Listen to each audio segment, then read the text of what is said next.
The DOJ approved a sale of 69,000 Bitcoin valued at over $65 billion over a decade after they were seized from the Silk Road. So why now? Why, nearly 11 days before President Trump gets into office, is the Biden administration selling off Bitcoin and the DOJ approving this just now?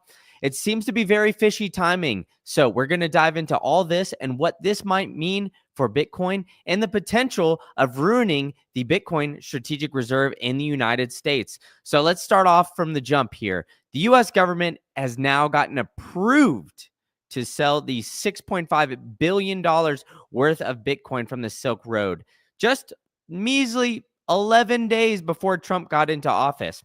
So as stated before, the U.S. government seized 69,370 Bitcoin from the Silk Road on this ruling on December 30th. So the DOJ sought expedited permission to sell, citing price volatility as a key reason to avoid future delays. Well, with all this being said, President Trump, at his initial talk at the Bitcoin conference earlier this year, said that their plan was to start the strategic reserve without even selling all of this. So I think it's very fishy timing that they're doing this, and they're expediting it right before President Trump gets into office. But will this affect the potential of a U.S. strategic reserve? I'm going to get into all that here pretty soon. And we already got people in the chat here. So welcome all night. Oh no, is the Bitcoin thesis toast? Well, I'll tell you what, it's not toast yet. And I'll jump right into why I think it's not. So even though on this news, we've seen a recent price dip, because the U.S. government could sell more of its Silk Road stash, I don't think it's necessarily a huge negative in the long term, because, this administration has always been extremely bearish when it comes to Bitcoin. We've got Elizabeth Warren, President Biden, not necessarily embracing Bitcoin. And I'll dive into more of some of their shortcomings and everything else in the near future here. But first, I want to show you guys a very interesting clip here from an interview from friend of the program, Natalie Brunell.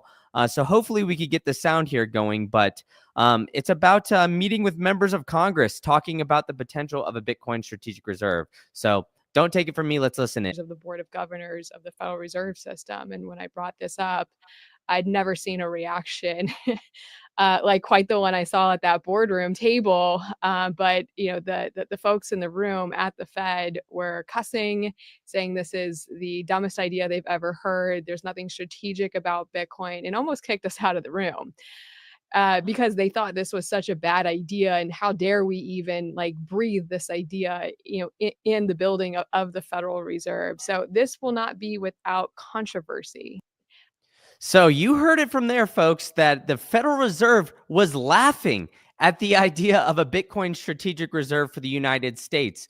So why are they doing that? They've seen the likes of MicroStrategy rise from almost entering the S&P 500 to entering the NASDAQ 100, being the best performing stock if it was in the S&P 500, and seeing their stock rise up above. They've seen it in El Salvador. El Salvador is rapidly increasing, and maybe quite possibly one of the biggest backflips we've ever seen and rebrandings we've ever seen from a country go through. And part of that was Bitcoin. So why is the Federal Reserve maybe mocking it? Here I like to show you guys some counterpoints. I believe that this is political, but we've got a great thread here that says, it might not necessarily be all political, right? Because the DOJ is required to sell any cleared assets to cash and transfer that cash to Treasury once it's sold.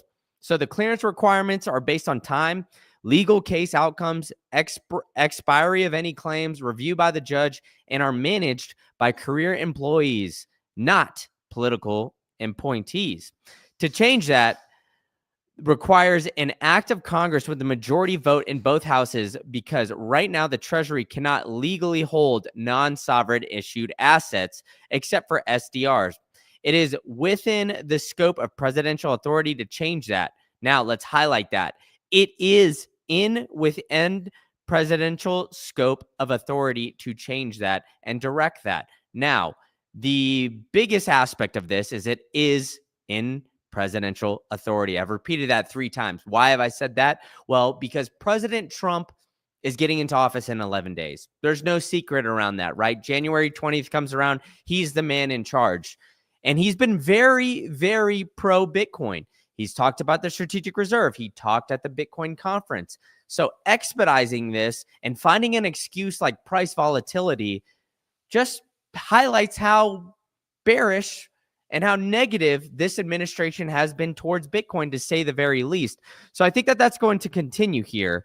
Cussing, that's not an emotional response. Math can only be laughed at for so long. Hey, I mean, I definitely agree with you, all night heater. I mean, an act of Congress, or a sober act of Congress, I don't think there's a sober one in there, man. I don't really think that there's any logical explanation for this other than, the potential of the Bitcoin strategic reserve and really going against President Trump.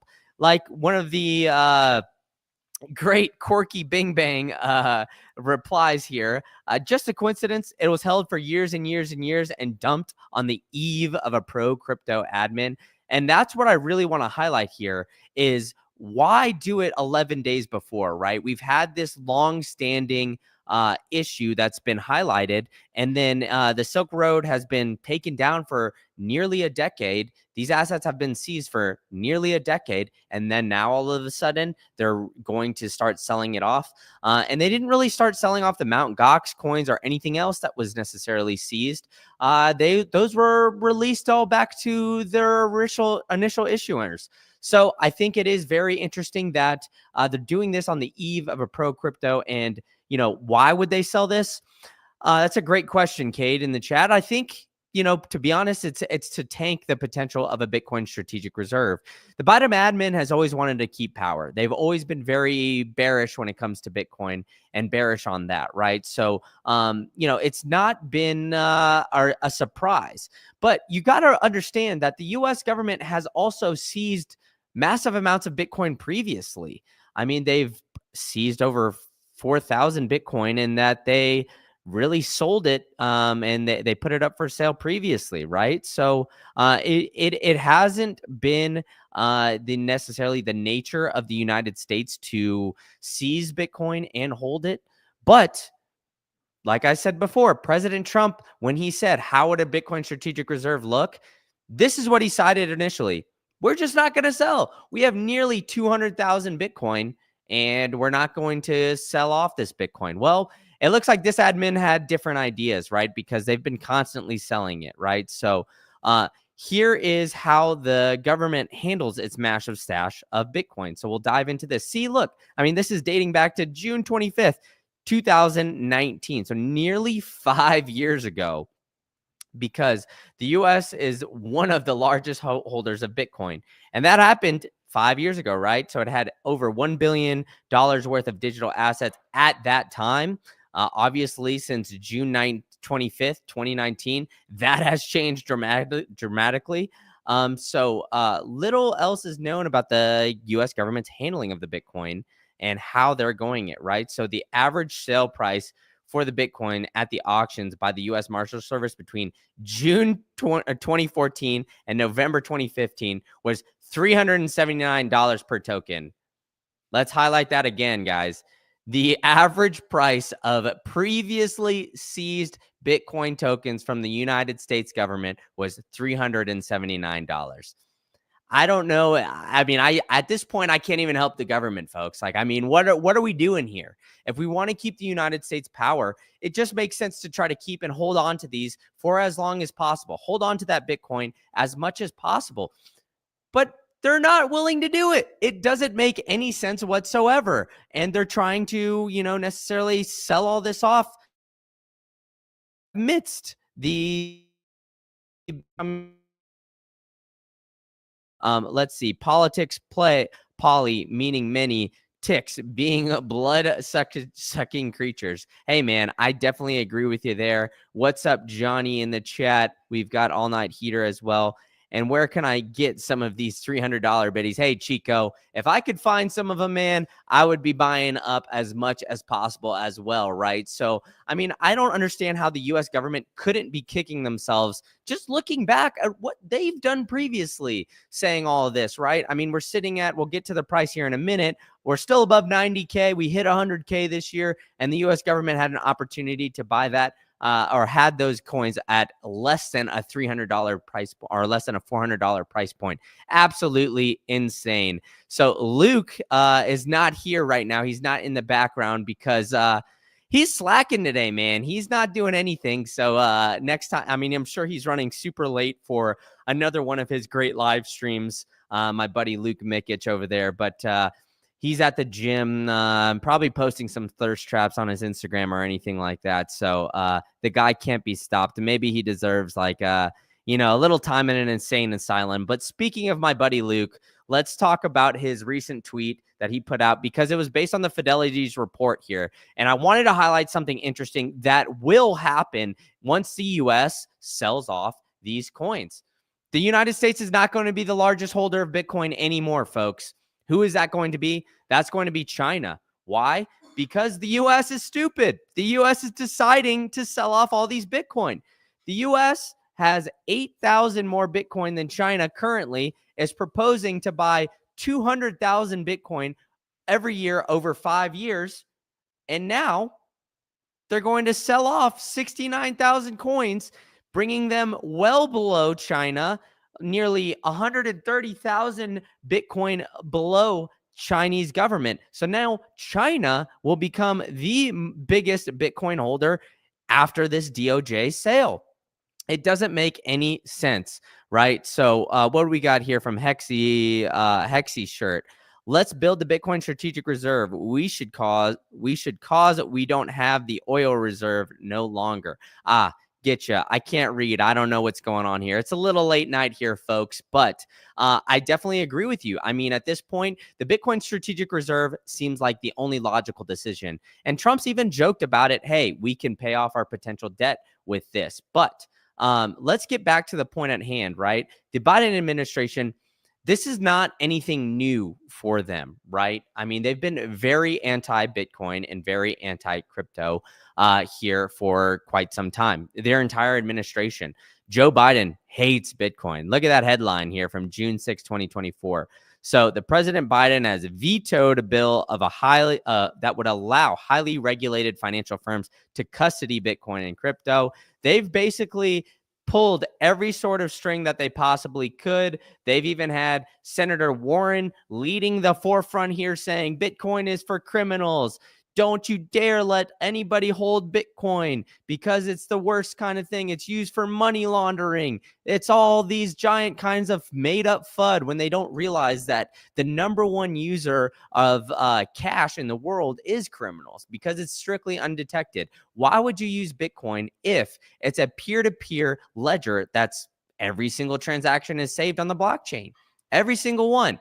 Doesn't really make any sense, folks. So with that, I mean, Elizabeth Warren and President Biden have been spreading FUD all over the place. But I don't think that this will cause the President Trump to back off his Bitcoin strategic reserve. And, because they've predicted this $15 trillion price boom. So he's fully embraced it. It's a big part of the reason why I believe he won the election. We've seen Bitcoin rocket to over 100,000 since he's been elected. And I think another aspect of this is that Trump has said he won't announce a Bitcoin strategic reserve via an executive order because he would like to buy Bitcoin in the background, folks. Now, I think this is a very, very interesting little wrinkle to this whole story because I think a big part of my thesis why I think that governments and Bitcoin price will absolutely skyrocket in 2025 is because governments are going to be openly buying Bitcoin. They're going to be scheduling buys. We know that governments are going to be actively buying Bitcoin every single day. So how are they going to do it? a lot of times these governments operate not in the shadows, they operate at the forefront. So they would be essentially telling us, hey, we're going to buy 10,000 Bitcoin every single day for X amount of days, and we're going to see those coins being scooped up. But President Trump is now thinking of potentially doing it in the background, folks. So I think that's a little interesting wrinkle. And I think that that could play a big role in everything going forward, because as I lined out from my buddy Luke's tweet here, after this sale, the US would not be the biggest holder of Bitcoin. It would be China. So I think that that is very, very interesting here going forward. But let's take a little peek at the chat here. Phil C, did the government sell the Bitcoin? No, they did not yet, but they got approved to start selling it. So I imagine that sales are going to be very closely monitored on the blockchain, and that's going to happen here pretty soon. So the secrecy is hiding what's shameful, while privacy is a strategic reserve in the world, in his opinion. I like that. But, and Bitcoin does provide the privacy. So eventually we will see the potential of this Bitcoin strategic reserve. We've seen it from small countries, small cities, and everything like that around the globe. But I think a very key point here is that, President Trump announcing this in the background will be very, very interesting for going forward, because, the Biden administration has taken a very cautious and regulatory approach when it comes to Bitcoin. Although they not necessarily outright opposed Bitcoin, they've been very putting a lot of hoops and ladders in front of everybody in order to do that, right? So, but President Trump has been very pro Bitcoin. He's done a lot of crazy things, including his own Trump NFTs, which I don't really necessarily approve of. But hey, you know what? I'd rather have this guy a little bit more on our side opposed to against it. And so the interesting part is that with all of the attention that this strategic reserve has gotten, right? We've seen a lot of Bitcoin, or a lot of different countries now being like, oh, well, I need to have a Bitcoin strategic reserve plan. I need to have some sort of plan towards Bitcoin. I mean, we've seen 25 different countries line out since Trump got elected that said, now we're looking at a Bitcoin strategic reserve. Where did all this come from? I think it's because of President Trump and everything going forward, and people realizing that the fiat system is broken, folks. I think that it's not only just, the money that is broken. It's been corrupting everything. I mean, we've seen craziness happen in the world since 2020. And I think we've seen not even half of it just coming here yet. I mean, we've seen everything since 4,000 Bitcoin to now we're sitting at 92,000 worth of Bitcoin running up here in this past 4 years. And, a big part of that run up was this last few months, right? So we're seeing this sell off. We're seeing people get very scared here with this Silk Road news. But I think another thing that is kind of scary is just kind of where the health insurance industry has gone, right? I mean, I have very good close friends, close personal friends that have experienced the woes of the health insurance industry in the United States. They've had their arms broken and they've been in medical debt for years at a time, and it's been holding them back. They haven't been able to buy a home. They haven't been able to really figure out what they want to do. They've been stuck in the same job because of the woes of the health insurance industry here. So it's something that I'm very passionate about. And that's why I've partnered with Crowd Health to help bring you guys a more affordable alternative to health insurance industry. You don't have to worry about meeting your deductible, waiting to get the healthcare you need. You don't have to worry about the potential of, hey, should I get this surgery because I'm going to be paying in medical debt for absolute years. No, you can join Crowd Health, where you can join a great community where they can help you fund any type of service that you need. They've got a bunch of great approved doctors that are only going to give you what you need and not necessarily try to rob you for everything and try to take you to the woodshed. So go to joincrowdhealth.com. You can use promo code GreenCandle. You'll get 50 smackers off the first 3 months. So it'll be $99 a month for the first 3 months. You could even get your whole family on it. It's a great program and a great resource for you guys. So let's jump back into this chat to see where things are going, right? We've got Clark here. So he says, the harder that Biden crashes cryptocurrency on the way out, the cheaper the prices are to buy. I mean, that is very true, right? I mean, we did see the coveted Trump pump is what everybody wants to call it. So maybe this would help President Trump scoop up more. But on the flip side of things, right? I mean, if the US were to buy over 1 million Bitcoin or 1 million Bitcoin, like the initial plan was, they would have nearly 1.2 million Bitcoin. So that would change things, and that would be an extra 200,000 Bitcoin.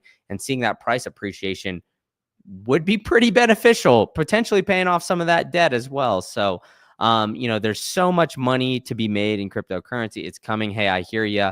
You either save in BTC or you're a degen gambler. I agree with you. I'm Bitcoin and Bitcoin only, folks. And I think that, you should definitely use that. It's the best savings technology you could potentially get. So why go anywhere else? Why put your money in the bank when you're getting 2-3%? Doesn't make any sense, right? And, act all night heater, active health maintenance is the best health insurance, but crowd health to supplement. Hey, man, I really appreciate that. I definitely agree with that. And I do that as well, man. I go outside, I eat a carnivore diet, hit the gym every single day.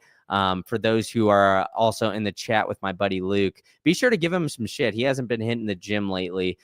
He's looking a little big these days. I might have to have him step on the scale. Nah, I'm just giving it a hard time. But yes, Nelson, to clarify, this Bitcoin was confiscated from the Silk Road nearly a decade ago. And I think this is why it's very important to talk about. It's because, a decade ago, this Bitcoin is seized. President Trump is now going into office in 11 days, and now they're taking it off.